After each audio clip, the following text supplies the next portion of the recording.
Это Милан, международный мебельный салон 2017. В этом году, как и в прошлом году, мы снимем для вас видео с самыми интересными моментами этой выставки.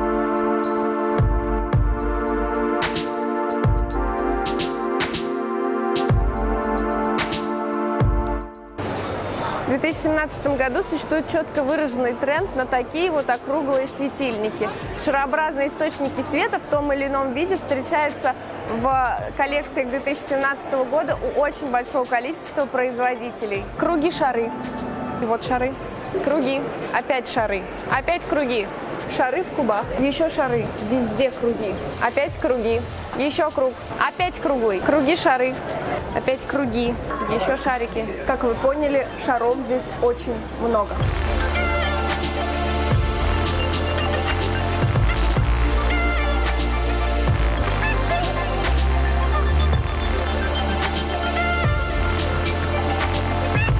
Округлые формы присутствуют не только в светильниках, но и в мебели. И это тонкая игра с 50-ми, 60-ми и стилистикой вот именно этой временной тематики.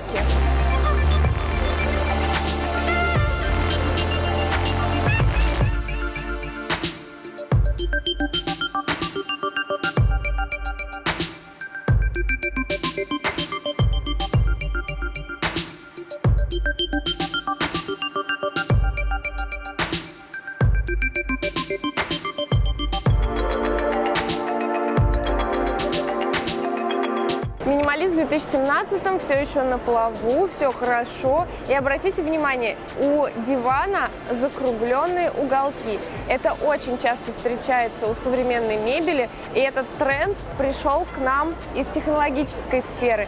Айфоны, айпады, иконки, приложений, дизайн сайтов, все это как бы задает общую визуальную тенденцию, которая потом отражается, ну, например, в интерьерной мебели.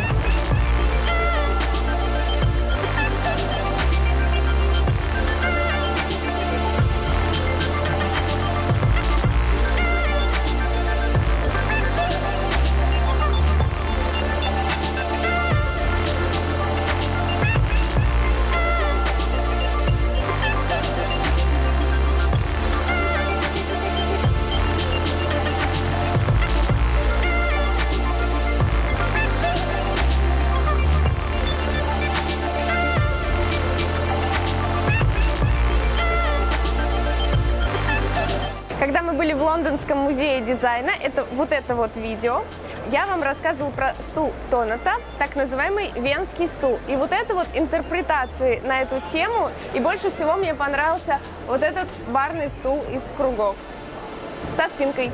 Я убеждена, что много яркого света в интерьере негативно влияет на людей. И вот даже если посмотреть здесь по выставке, очень много разных павильонов, они все наполнены людьми. А в этот никто даже не заходит, потому что есть у людей какое-то чувство отторжения вот этого яркого света и цвета, который аж выжигает глаза. На мой взгляд, это ошибка.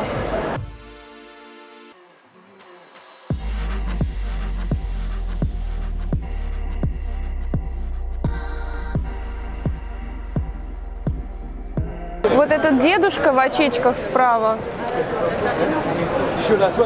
он бережно осматривает этот диван просто потому, что он его создатель. И создал он этот диван под эмоциями.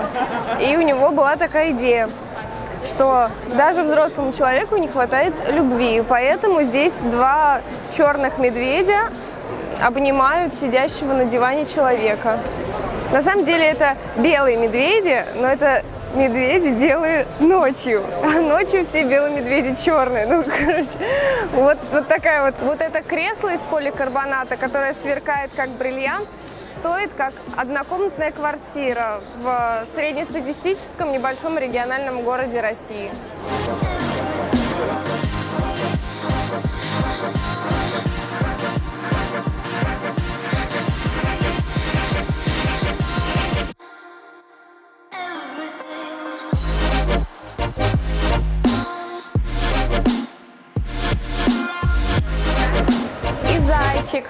Как эмоциональная деталь.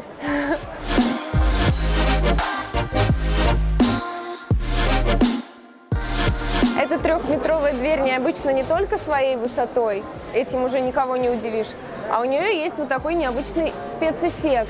И достигается он не за счет того, что здесь какие-то механизмы или электроника, а просто за счет того, что здесь сплошная заливка медленно переходит в мелкие точки и потом становится полностью прозрачной. И причем здесь интересно, чем ближе ты находишься к этой двери, тем больше тебе кажутся кружочки. Вот я не знаю, эта камера схватывает или нет, но здесь вот, если, например, примерно 3 метра до камеры, здесь вот появляются вот такие круги, ну, примерно. А я уже вижу вот такие маленькие, вот эти кружочки. В общем, очень интересный, необычный спецэффект. Еще одна дверь с оптическим спецэффектом, который создается просто за счет того, что два стеклянных полотна ходят параллельно друг другу. Вот эти зеркала на самом деле одного цвета, хоть и кажется, что они разные, зеленого, синего, желтого. Нет, они все одинаковые, но меняют свой цвет в зависимости от угла обзора.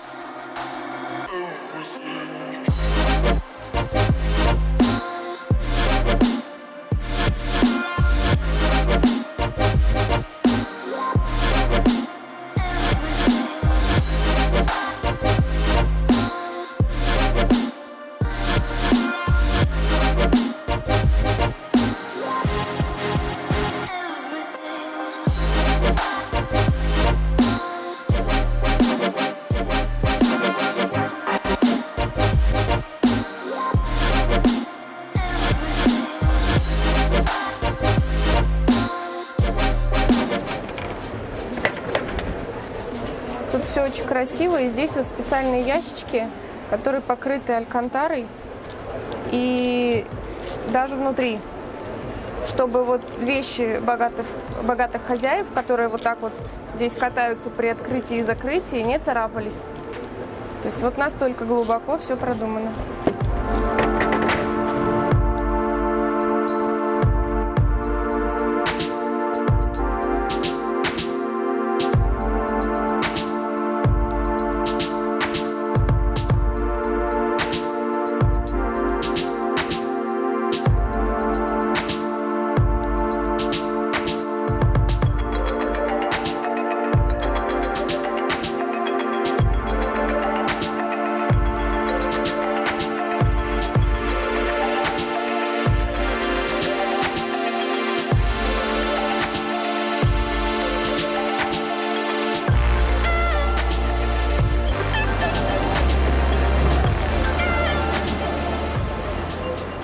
У этой фабрики всегда очень интересные шкафчики и стеллажики.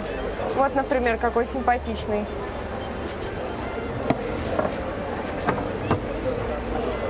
Это искусство. Это не то, что нужно ставить, конечно, в какие-то типовые квартиры.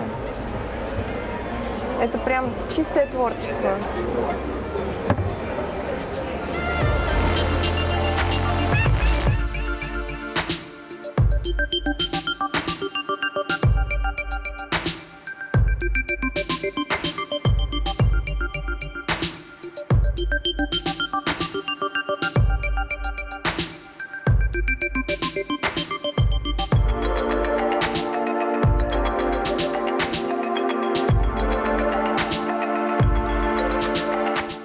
Мраморный шкафчик и мраморный пол.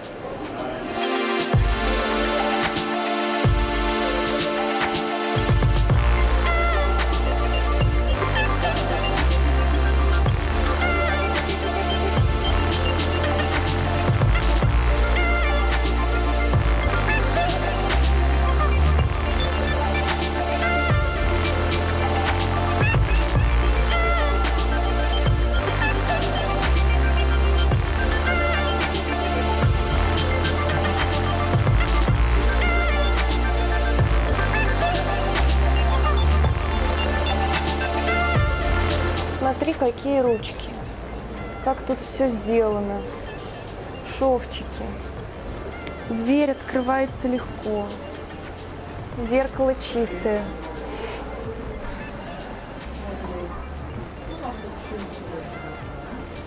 Подсветка по всей площади задней стенки. Запах невероятный. Очень вкусно.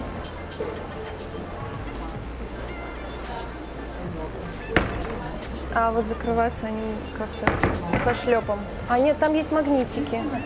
Там есть магниты.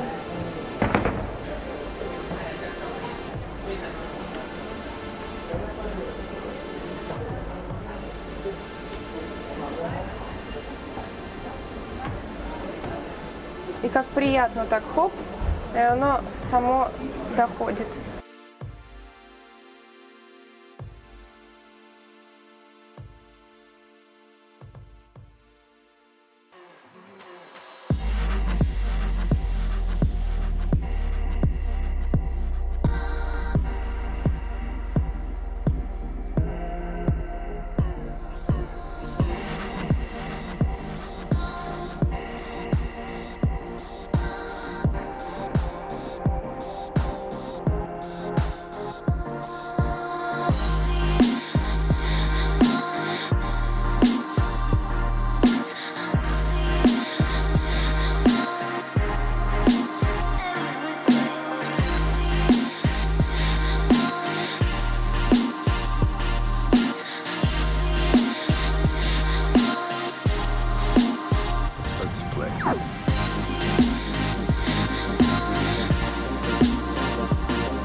Пример рисующего света, который рисует разные узоры.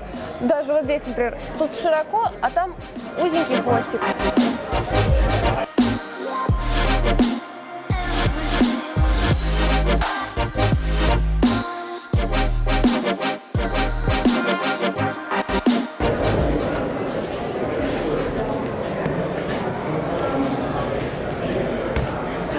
Господи, они что-то подзаряжаются. А им, наверное, программу какую-нибудь можно задать, они бы двигались. Возможно, вполне.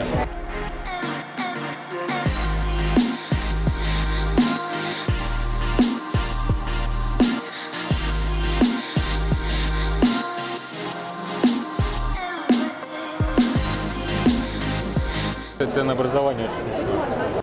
150 евро за обезьянку. За обезьянку? Крыс еще меньше. Крысы да, дешевле? это самое популярное.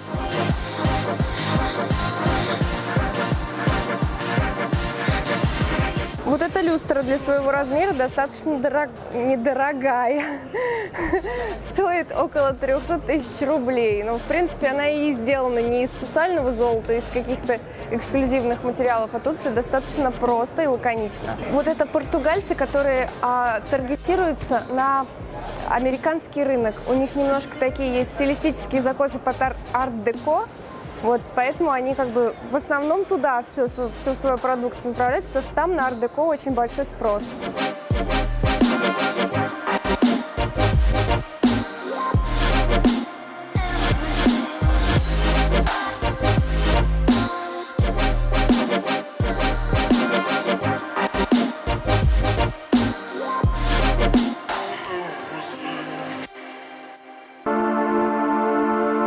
Вот это светодиодный камыш, друг светодиодной свечки.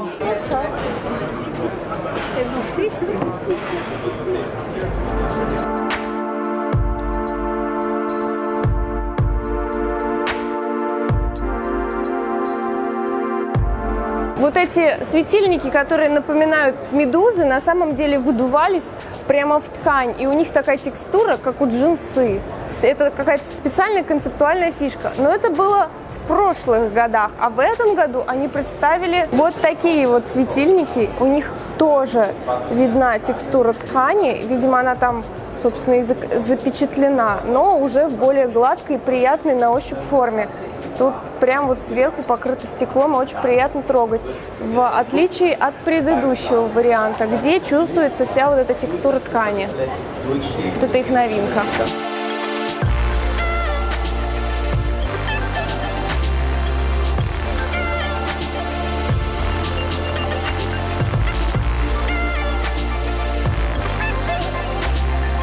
Смотрит, вот ты просто на момент посадила. Это, скорее всего, на самом деле, скорее всего, уличный еще пониже.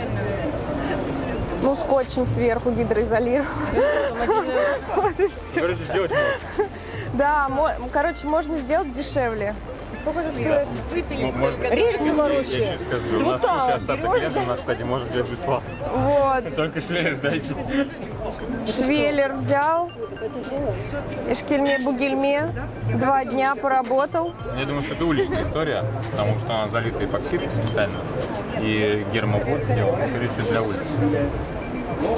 Но, конечно, история.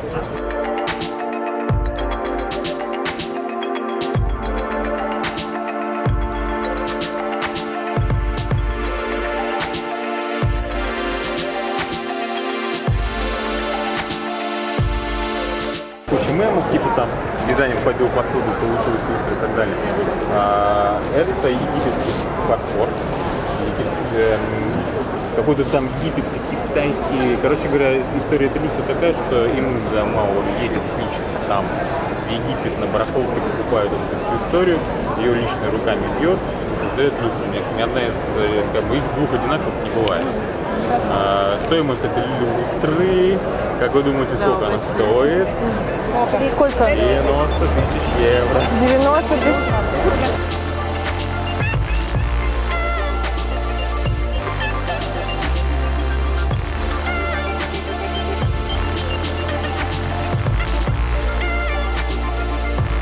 Кажется, что она резиновая. Скакал, повесил, подумал, а почему бы и не светильник?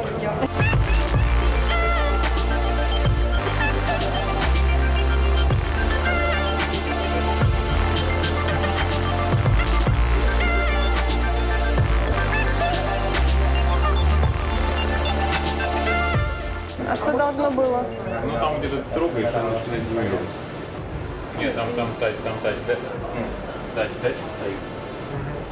И он даже нет прикосновения. Да, там просто рукой проводишь. Красота! Не станет, допустим, муж, а только либо... Он просто не выключится электричество, да. Хотя написать демируется.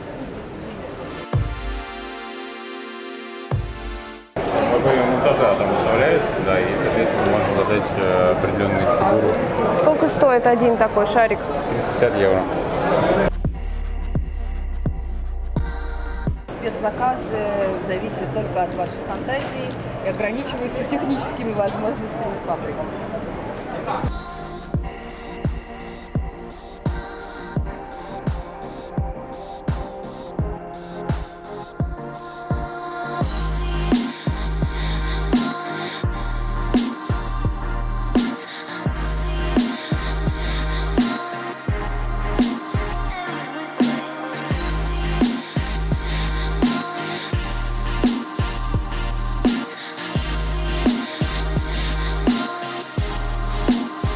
Прикольная, огромная шишка.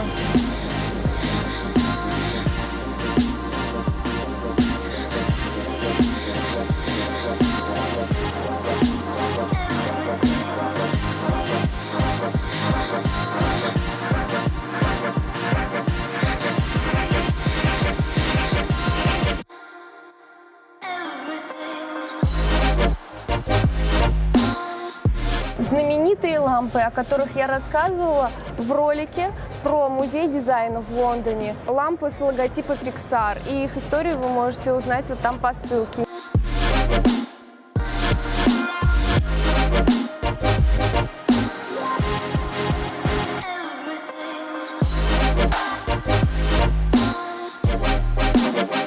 Абсолютно ничего сложного нет. Выглядит очень круто. И как светильник домашний. Ребят, пойдемте к самому хитовому стенду.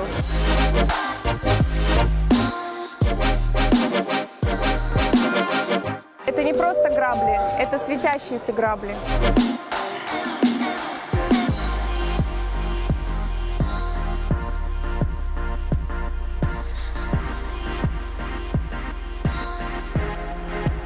Чебурашка? Нет, это слон.